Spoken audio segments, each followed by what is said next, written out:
നമസ്കാരം, ഞാൻ doctor Bhagya, Q1 health കെയറിലെ ആയുർവേദിക് ഫിസിഷ്യൻ. ഹൈപ്പർ ടെൻഷൻ അഥവാ ഉയർന്ന രക്തസമ്മർദ്ദം ഇന്ന് ജീവിതശൈലി രോഗങ്ങൾ നോക്കുകയാണെങ്കിൽ കൂടുതലായി കണ്ടുവരുന്നൊരു അസുഖമാണ് അല്ലെങ്കിൽ ഒരു അവസ്ഥയാണ്. ഇതൊരു ലക്ഷണമായും പിന്നീട് വലിയ സീരിയസ് കണ്ടീഷനിലേക്കൊക്കെ മാറാറുണ്ട്. അതായത് സ്ട്രോക്ക്, ഹൃദയസ്തംഭനം, അതുപോലെ തന്നെ കണ്ണിൽ റെറ്റിനോപ്പതി എന്നീ അസുഖങ്ങൾക്കൊക്കെ കാരണമാവാറുണ്ട്. ഇത് കൂടുതലായിട്ടും മധ്യവയസ്കരിലാണ് കണ്ടുവരുന്നത്. അപ്പോൾ എങ്ങനെയാണ് ഹൈപ്പർ ടെൻഷൻ ഉണ്ടാവുന്നതെന്ന് നമുക്ക് നോക്കാം. നമുക്കറിയാം, നമ്മുടെ ശരീരത്തിൽ ഹാർട്ടിൽ നിന്നും രക്തക്കുഴലുകൾ വഴി ശരീരത്തിൻ്റെ വിവിധ അവയവങ്ങളിലേക്ക് രക്തം പമ്പ് ചെയ്യുന്നു. ഇങ്ങനെ ഹാർട്ടിൽ രക്തം പമ്പ് ചെയ്യുന്ന പ്രഷർ കൂടുകയാണെങ്കിൽ രക്തക്കുഴലുകളിലും പ്രഷർ കൂടുന്നു, അവരുടെ ഭിത്തിയിലും പ്രഷർ കൂടുന്നു. ഇങ്ങനെയാണ് ഹൈപ്പർ ടെൻഷൻ ഉണ്ടാവുന്നത്. നോർമൽ കണ്ടീഷനിൽ 120/80 mmHg ആണ് ഉണ്ടാവുന്നത്.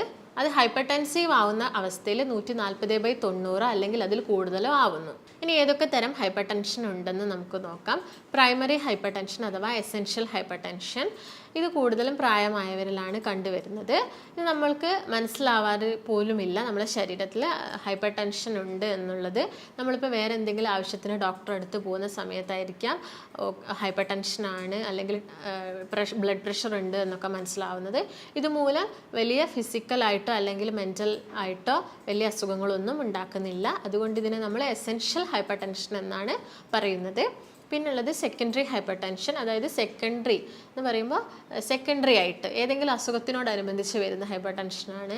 റീനൽ പ്രോബ്ലംസ് ഉള്ള ആളുകളിൽ, അതുപോലെ തൈറോയ്ഡ് ഡിസ്ഫങ്ഷൻ ഉള്ള ആളുകളിൽ, ഡയബറ്റിക് പേഷ്യൻസിൽ, അതുപോലെ തന്നെ എന്തെങ്കിലും മെഡിസിൻസ് ഒക്കെ എടുക്കുന്ന ആളുകളിൽ, സ്ട്രെസ്സോ ഹോർമോൺ ഇംബാലൻസ് ഒക്കെ ഉള്ള ആളുകളിൽ, ഇങ്ങനെയുള്ള ആളുകളിലൊക്കെയാണ് കൂടുതലായിട്ടും സെക്കൻഡറി ഹൈപ്പർ ടെൻഷൻ കാണുന്നത്. പിന്നുള്ളത് മാലിഗ്നൻ്റ് ഹൈപ്പർ ടെൻഷനാണ്. സഡൻ ആയിട്ട് ബ്ലഡ് പ്രഷർ കൂടുന്നൊരു കണ്ടീഷൻ പറയുകയാണെങ്കിൽ സ്ട്രോക്കിൽ, അതുപോലെ തന്നെ പ്രഗ്നൻസി സമയത്ത്, ഈ പ്രഗ്നൻസി എക്ലാംഷ്യ കണ്ടീഷനിലൊക്കെ അതിനെയാണ് നമ്മൾ മാലിഗ്നൻ്റ് ഹൈപ്പർ ടെൻഷൻ എന്ന് പറയുന്നത്. പിന്നെ കാണുന്നത് റെസിസ്റ്റൻറ്റ് ഹൈപ്പർ ടെൻഷൻ. അതായത് എന്തെങ്കിലും മരുന്നുകളോട് റെസിസ്റ്റൻ്റ് ഉള്ള ആളുകളിൽ വരുന്ന ഹൈപ്പർ ടെൻഷൻ. കൂടുതലായിട്ടും പ്രായമായവരിൽ തന്നെയാണ് ഇത് കാണുന്നത്. അപ്പോൾ എന്തൊക്കെയാണ് കോംപ്ലിക്കേഷൻസ് അഥവാ സങ്കീർണതകൾ എന്ന് നമുക്കൊന്ന് നോക്കാം. കൂടുതലായിട്ടും കണ്ടുവരുന്നത് ഹൈപ്പർ ടെൻഷൻ, അതായത് രക്തസമ്മർദ്ദം കൂടുന്ന സമയത്ത് ഒരാളിൽ സ്ട്രോക്ക് വരാനുള്ള ചാൻസ് കൂടുതലാണ്. അതുപോലെ തന്നെ ഹൃദയസ്തംഭനം, ഹാർട്ടിൽ ബ്ലഡ് പ്രഷർ കൂടുമ്പോൾ ഹാർട്ടിൻ്റെ ഫങ്ഷൻസൊക്കെ നിലയ്ക്കാനും ഹൃദയസ്തംഭനം ഉണ്ടാവാനൊക്കെ ചാൻസ് ആവാറുണ്ട്.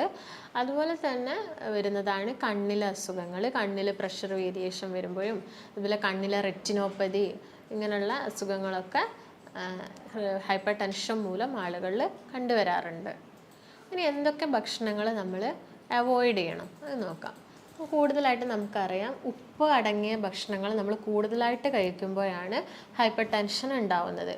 അപ്പോൾ നമ്മൾ കൂടുതലായിട്ടും ഇന്ദുപ്പടങ്ങിയ ഭക്ഷണം കഴിക്കാൻ ശ്രദ്ധിക്കുക. അതോടൊപ്പം തന്നെ ഉപ്പടങ്ങിയ അച്ചാറ്, പപ്പടം, ഉണക്കമീൻ ഇതൊക്കെ ഒഴിവാക്കുക.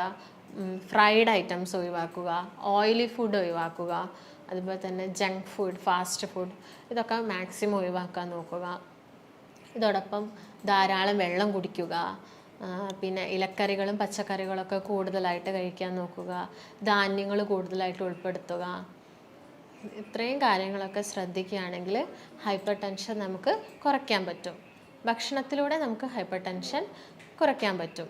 ഒരു ദിവസത്തെ ഭക്ഷണക്രമം പോലെ തന്നെ ഇമ്പോർട്ടൻസ് ഉണ്ട് ഒരു ദിവസത്തെ വ്യായാമത്തിനും.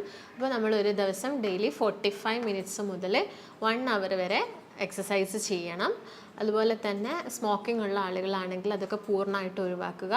ആൽക്കഹോൾ യൂസ് ചെയ്യുന്നവരാണെങ്കിലും അത് ഒഴിവാക്കുക. അതോടൊപ്പം തന്നെ ഓവർ വെയ്റ്റ്, അതായത് അമിത ഭാരമുള്ള ആളുകളാണെങ്കിൽ വെയ്റ്റ് റെഡ്യൂസ് ചെയ്യാനൊക്കെ ശ്രദ്ധിക്കുക.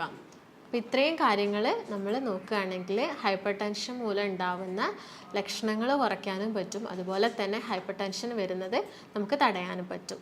അപ്പോൾ നിങ്ങൾക്ക് എന്തെങ്കിലും സംശയങ്ങളോ കാര്യങ്ങളോ ഉണ്ടെങ്കിൽ താഴെ കാണുന്ന നമ്പറുമായിട്ട് ബന്ധപ്പെടുക. നമുക്ക് മറ്റൊരു വീഡിയോ ആയിട്ട് വീണ്ടും കാണാം. നന്ദി.